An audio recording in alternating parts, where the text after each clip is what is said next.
everyone, I am Penner Natalia Alexandrovna, Senior Lecturer of Foreign Languages and Literature Department of Santagan Bayeshov University.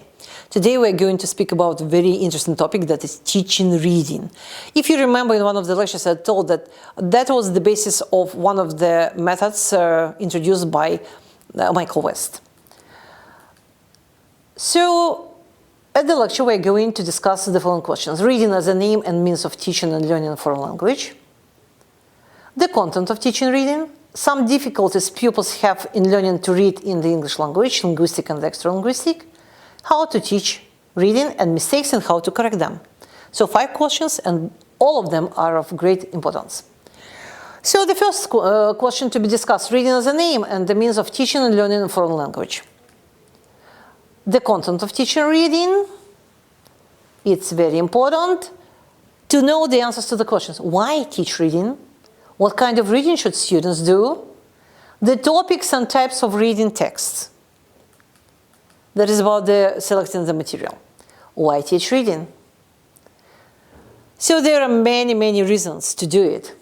Firstly, the students want to be able to read texts in English or any other languages for their career, for their study purposes, or simply for pleasure. Why not? Reading texts also provide good models for the language. So while reading the text, we see how the sentences are built. We see their structure. We see how to use different words, and so on and so forth. Reading texts provide opportunity to study language. We enrich our vocabulary, grammar. We see punctuation, the samples of punctuation, and the way we construct sentences, paragraphs, and texts. We may say that reading is a very receptive skill which helps us to develop productive one, writing. We cannot develop writing skill without reading. Lastly, good reading text can introduce interesting topics, stimulate discussion, excite imagination responses, and motivate the students. What kind of reading should students do? The greatest controversy is on whether the text should be authentic or not. Authentic texts are not adapted texts.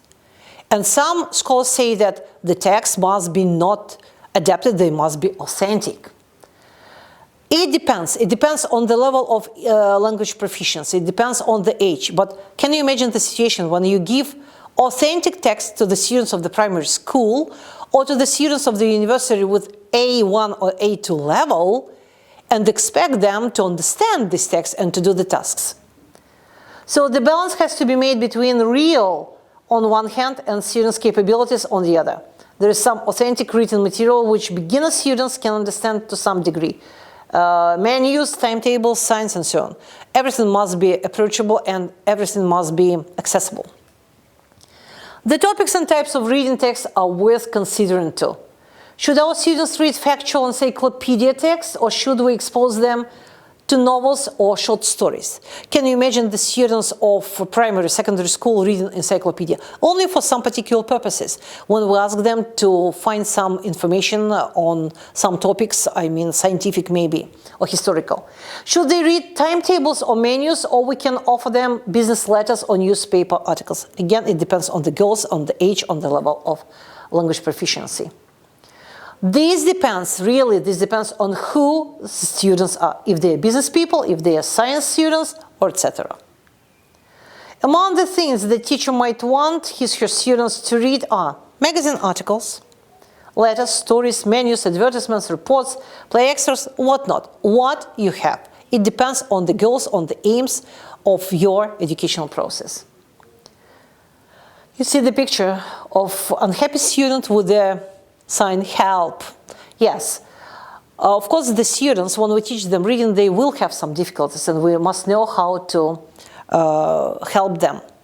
It depends on the students, but still it's the job of the teacher to help them. How to teach reading? The role of the teacher in teaching reading. The teacher may be organizer, observer, feedback organizer, and prompter. Of course, it's the teacher's job to organize the whole process, and in this process, the teacher needs to observe everything that happens during the lesson. If the student has a problem, if the student has a challenge, and be able to give feedback to the student just in the correct moment. And of course, the teacher must be a prompter, helping the student to develop the skill. The role of the teacher in teaching reading, organizer. We need to tell students exactly what their reading purpose is and give them clear instruction about how to achieve it and how long they have to do it. Observer. As I've told earlier, we need to ask the students, we give the task, we give the text, and we observe how the student do it, seeing if the student has any challenges or not. Feedback organizer. When our students have completed the task, we lead a feedback session to check that they have completed the task successfully. We may start by having them compare their answers in pairs, by sharing their knowledge, and so on. And prompter. When students have read the text, we can prompt them to notice language features and to help in all problematic situations they have. What are the principles behind the teaching of reading? Reading is not a passive skill. We must remember it. In fact, it is an incredibly active occupation. To do it successfully, we have to understand what the words mean, understand the arguments, and work out if we do agree with it. Students need to be engaged with what they are reading. So if the students are not engaged with the reading text, not actively interested in what they are reading, it's less likely that they benefit from it. So that is to the question about the choosing the material, selecting the material, and organizing the whole process. And here, the teacher must think about the role of organizer and observer.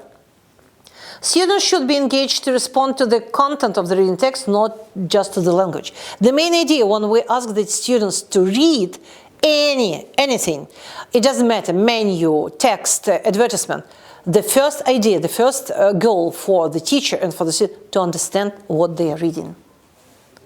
And we should allow them to express their feelings about the topic.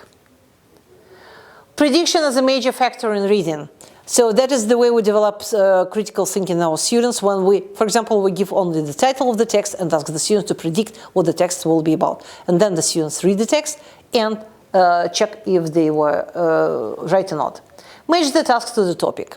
Yes, when the students read the text, the material you gave them, they need to match the task that you give to the topic.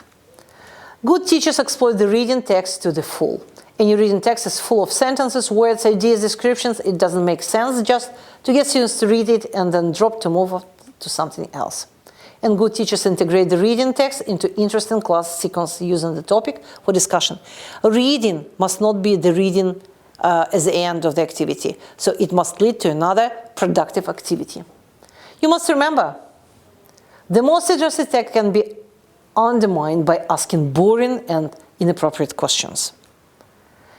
Of course, while reading, the students may make some mistakes, and we need to know how to correct them. So 5 key questions. What kind of mistake has been made? You need to define grammar, spelling, pronunciation. What should I do about it? Correct or not correct? When should it be corrected? Is it necessary to correct while the student is reading or wait until he or she finishes? How it must be corrected and who should correct it? Self-correction, the teacher, or something else. The stages of correcting students' mistakes. First, we need to define the mistake, then decide if it needs correcting, decide when it needs correcting, who should correct, how. We should indicate an error has been made, correct it, and then reinforce. The student needs to understand what mistake was made. Techniques for correction. Finger correction. For example, when we when we show with our finger that is not correct, showing some gestures. Repeat sentence up to error. For example, the student read the sentence and made a mistake. The teacher reads till the moment the mistake was made and stops. The student understands that something was wrong. Echo with surprised intonation and ask a question. So reading maybe is so delicious. It may be not very boring. And to make it not boring, the whole process, you need to broaden your knowledge and to read more and more, because practice makes it perfect. I think that the material that we discuss and the questions that we discuss on organization of reading in the classroom will be very useful for you in your future work.